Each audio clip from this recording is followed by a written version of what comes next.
नमस्कार। Rural voice के खास कार्यक्रम रूरल वॉइस एक्सप्लेनर में आपका स्वागत है। मैं हूं हरवीर सिंह। आज हम बड़ा इंटरेस्टिंग फैक्टर के ऊपर बात करेंगे।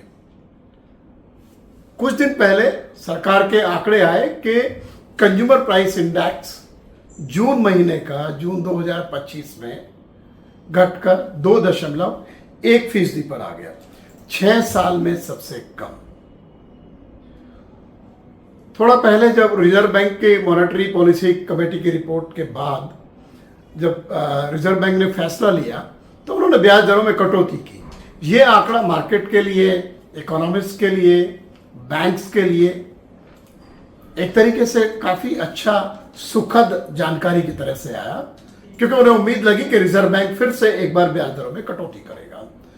मेरी जानकारी है कि अभी पिछले दिनों 2-3 दिन पहले ही रिजर्व बैंक के दिल्ली ऑफिस में मंथन हुआ तैयारी के लिए, क्योंकि जब अगली पॉलिसी कमेटी की मीटिंग होगी उसका जो प्रिपरेटरी वर्क है उसमें बातचीत होती है और उसमें देखा जाता है कि कैसे आंकड़े हैं, महंगाई किधर जा रही है, खाद्य उत्पादों की क्या स्थिति है, बाकी उत्पादों की क्या स्थिति है। लेकिन एक और इंटरेस्टिंग बात यह है कि एक बड़े जानकार ने कमोडिटी के और एग्रीकल्चर के, उसका सवाल था कि ये जो दाम घटे हैं या आपूर्ति बढ़ गई है या देश में लोगों की खरीदने की क्षमता कम हो गई है।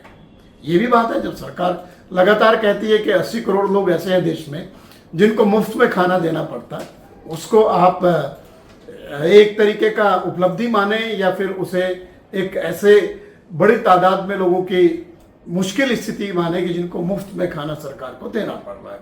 तो इसलिए इस बात से इनकार नहीं किया जा सकता कि दाम घटने के पीछे जरूरी नहीं है कि आपूर्ति में बढ़ोतरी हो सकता है परचेजिंग पावर घट गई हो लोगों की। विश्व बैंक के आंकड़े आ गए हैं कि देश में गरीबी बहुत घट गई है, और क्योंकि उसका क्राइटेरिया ही बदल दिया गया है। स्कूल आपसे कितनी दूर है, आप क्या कर सकते हैं, आप हॉस्पिटल जा सकते हैं, तमाम सारी चीज़ें हो गई। जो पुराना एक फॉर्मूला था उसमें बदलाव किया गया। तो जाहिर सी बात है बहुत सारी चीज़ें आगे ले जाने के लिए बदलाव करने पड़ते हैं। लेकिन इसका लबोलुआब ये है कि अगर महंगाई घटी है और दाम गिरे हैं, एक थोड़ा सा मैं आंकड़ा आपके सामने बताऊं कि दालों पर हमारी जो निर्भरता है आयात पर, इस बार रिकॉर्ड आयात हुआ पिछले वित्त वर्ष में दालों का। उसके बावजूद दालों के जो दाम है उसमें जो जून महीने का आंकड़ा है उसके हिसाब से 25.1% की गिरावट आई है पिछले साल के मुकाबले। अभी हाल ही में भारतीय कृषि अनुसंधान परिषद का जो फाउंडेशन डे था उस दिन कृषि मंत्री ने भी कहा, शिवराज सिंह चौहान ने, कि प्याज से सरकारें गिरी हैं इस देश में। आपको बताऊं कि प्याज के जो दाम है जून में पिछले साल के मुकाबले 26.6% घटे हैं। जब दाम बढ़ते हैं सरकार निर्यात पर प्रतिबंध भी लगाती रही है। टमाटर 100 से लेकर के 200 रुपये तक पहुंचा था। हालांकि आप बाजार में जाएंगे तो शायद आप यकीन नहीं करेंगे, क्योंकि अभी भी दाम आपको 60-70 रुपया किलो मिलेंगे। लेकिन सरकारी आंकड़ों के मुताबिक जून में दाम टमाटर के पिछले साल के मुकाबले 31.5% गिरे हैं। और जो ओवरऑल सब्जियां हैं, ये बात अलग है कि जब आप खरीदने जाएंगे तो जब आप पूछेंगे कि बीन्स का रेट क्या है तो आपको 135 रुपये बताया जाएगा, या तमाम सारी जो सब्जियां महंगी होंगी। लेकिन सब्जियों का रेट 19% जून में गिर गए। बहुत अच्छी बात है कि उपभोक्ता को सस्ता सामान मिल रहा है। लेकिन एक बात यह भी है कि इकोनॉमिक्स का जो प्रिंसिपल्स हैं उसमें भी कहा जाता है कि कुछ तो इन्फ्लेशन की जरूरत होती है ग्रोथ के लिए, इंसेंटिवाइज करता है दाम बढ़ना। तो देश के जो किसान हैं, सबसे बड़ा जो फोकस है सरकार का और रिजर्व बैंक का वो ये है कि खाद्य महंगाई दर में गिरावट आए। ये जो खाद्य महंगाई दर है वो -1.06% रही जून में। यानी कि जो दाम खाने पीने के जो इंडेक्स में जो वस्तुएं आती है उनके दाम पिछले साल से गिर गए, कॉन्ट्रैक्ट हुई है।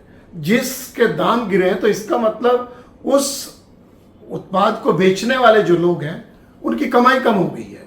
तो यही एक बड़ा फैक्टर है जिसकी हम बात करना चाह रहे हैं कि महंगाई कम करने के लिए हम आयात बढ़ाते हैं, हम निर्यात पर प्रतिबंध लगाते हैं और ओवर सप्लाई करते हैं।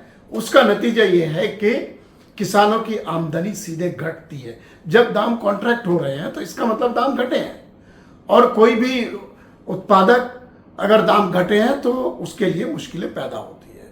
तो ये जो महंगाई का चक्र थामने का पूरा जो एक सिलसिला है, उसके लिए जितने भी कदम उठाए जाते हैं उसके पीछे ये फैक्टर है कि उससे किसान और जो ग्रामीण अर्थव्यवस्था है उसमें कमी आती है, उनकी आय कम होती है। और जब फसलों के दाम तय होते हैं उस वक्त भी ये देखा जाता है कि आप एमएसपी उतना ना बढ़ाएं जिससे महंगाई बढ़ जाए। रिजर्व बैंक ने सरकार से वायदा किया हुआ है कानूनी रूप से कि महंगाई को 4% ±2% के बीच में रखा जाएगा, और वो तो खैर अब तो उसके उनका जो मानक है उससे काफ़ी कम है। दूसरे मैं आपको बताऊं कि जो जनरल इन्फ्लेशन है, जिसमें आपका ट्रांसपोर्टेशन है, आपकी शिक्षा है, आपका स्वास्थ्य है, वो सब ऊपर है 4% से। तो यानी जो कृषि पर निर्भर, आमदनी पर निर्भर जो तबका है, जब वो दूसरे उत्पाद या सेवाएं खरीदने जाता है वो महंगे हुए हैं, उसके अपने उत्पाद सस्ते हुए हैं। तो इससे जो गैप है, जो हम बोलते हैं कि जो डिवाइड है, वो बढ़ता है और ये बढ़ रहा है। तमाम सारे आंकड़े इसका बीच बीच में आपको रिफ्लेक्ट करते मिल जाएंगे कि जो ग्रामीण अर्थव्यवस्था है या जो किसानों की आमदनी है उसके ऊपर सीधा असर पड़ता है। आपने कभी नहीं सुना होगा कि कोई इंडस्ट्रियल प्रोडक्ट जब उसके दाम बढ़ते हैं तो सरकार उसके निर्यात पर रोक लगाती है, बल्कि उल्टा ये होता है कि जो सस्ता आयात होता है उसको रोकने के लिए सेफगार्ड ड्यूटी लगाई जाती है।